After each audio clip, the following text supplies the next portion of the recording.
Tədilin şanına, bu tədil bağıt versin musulmanın barına. Yarından ayrı qalanlar, qovuştunlar yarına. Allah xassa yatınların, şifa versin canına. Asuduluk hem can sağlık, dilelim vatanıma.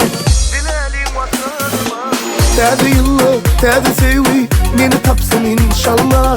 Koy desinler meni görüp, ölüme maşallah. Arzularımın kimi olsun bu tədil ya Allah.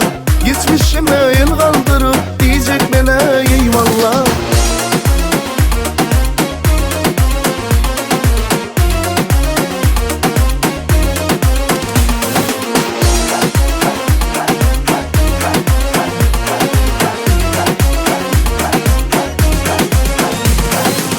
Oturdulin Kabe'lerimiz mukaddeslik tahtına.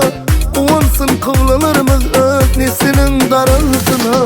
Uvanıp yaşasın yilim ödü odun bahtına.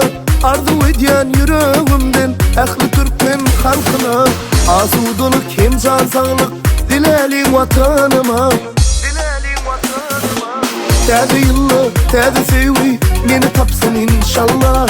Koy desinler meni görüp, ölüme maşallah. Arzularımın kimi olsun bu tədil ya Allah. Geçmişime el kaldırıp diyecek bana eyvallah.